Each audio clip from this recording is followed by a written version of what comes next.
Is Xbox making a new console? You'd think with the Xbox Series X and S being a few years old now, we'd be hearing about their next big release. But what if I told you we might never see another Xbox console ever again? Microsoft has been making moves that suggest their focus is shifting away from traditional gaming hardware and more into something bigger. In this video, we're diving deep into Xbox's future, whether there's another console on the way, or if this is truly the end of the Xbox era as we know it. Let's rewind a bit. For over 2 decades, Xbox has been a staple in the gaming industry. But as technology evolves, so do the strategies of the companies behind our favorite platforms.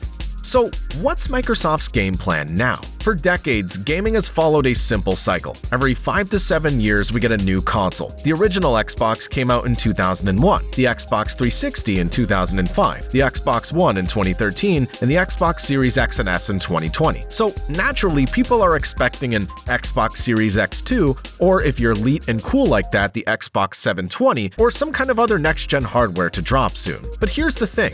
Microsoft's been surprisingly quiet. No leaks, no teasers, no hardware announcements, and that's unusual for this point in the console generation. Typically, by now, we'd have some hints about what's next, but right now, nada. Meanwhile, Sony and Nintendo are still deep in the console game. Sony's launched their PlayStation 5 Pro and Slim for some reason, and Nintendo is already on their way with the Switch 2 coming this year. So what's going on with Xbox? Could this be the calm before the storm, or is Microsoft simply shifting gears? Let's take a closer look. The answer?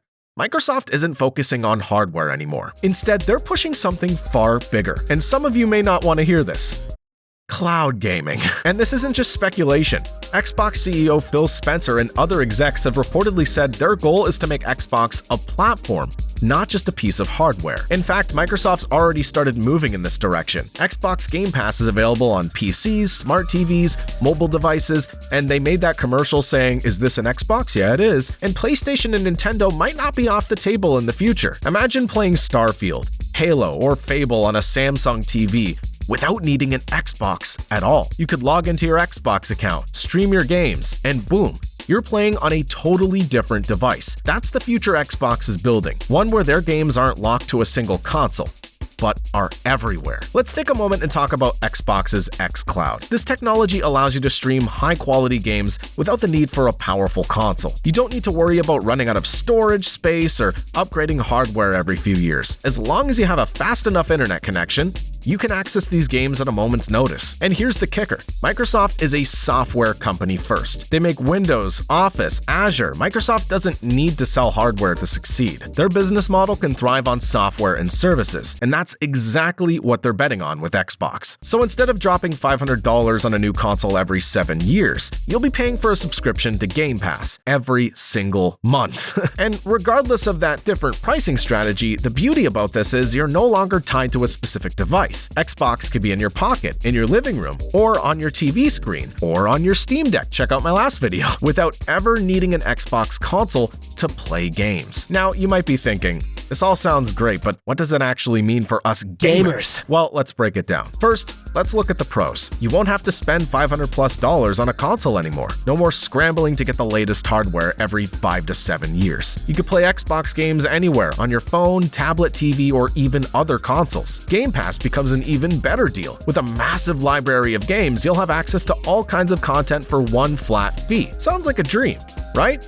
But of course, there's some potential drawbacks. You'll need a solid internet connection to play smoothly. Mind you, not a lot of the world even has great internet connections still. Looking at you, Australia, I'm so sorry. So yeah, no more offline gaming if your connection drops. It's just no more games entirely. Game ownership could change. With streaming, you don't technically own your games in the same way you would if you had a physical disc or a digital copy on your console. Some players still prefer physical consoles and games. I myself think physical is way better in most scenarios. For some, the tactile experience of holding a controller and playing on a dedicated console is just irreplaceable. Cloud gaming will definitely make gaming more accessible, but it could also alienate gamers who want that physical, offline experience. It's a trade-off, and it'll be interesting to see how this plays out. While Xbox is going all in on cloud gaming, Sony and Nintendo are sticking with traditional consoles. PlayStation's working on the PlayStation 6, albeit they just dropped 2 revisions for the PlayStation 5. And Nintendo's already on their way with the Switch 2. Sony and Nintendo are taking different paths.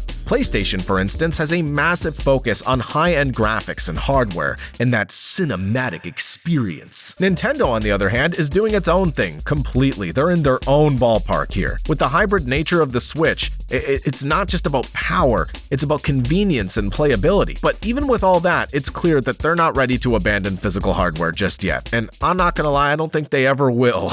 So it begs the question, will Microsoft's gamble on cloud gaming pay off, or will their competitors' traditional strategies prove more successful? So, what does this mean in the long term? If Xbox is really done with consoles, does this make them less of a gaming company? Not at all. It actually puts them ahead in terms of accessibility and innovation. In the long run, this could change how we think about gaming. If everything is streamed, we could see a huge shift in the types of games developers make. No longer will developers be held back by the limitations of hardware, and no longer will they have to focus on optimizing for specific systems on PC. Games can be more ambitious and diverse than ever before, and it can save on tons of development time. If you like this little analytical video on Xbox and their future outlook for their consoles, give this video a like, comment down below with what you thought, and let me know what other topics you want me to cover on the channel in the future. Thanks so much with all your support for the past videos. You all have been amazing. If you like what I do and you want to keep seeing me, hit that like button, hit subscribe, hit the notification bell, because YouTube just sometimes won't even tell you when I put my videos out, and I want them to. Come on, YouTube, what are you doing? Anyway, that's all for me. See you in the next one.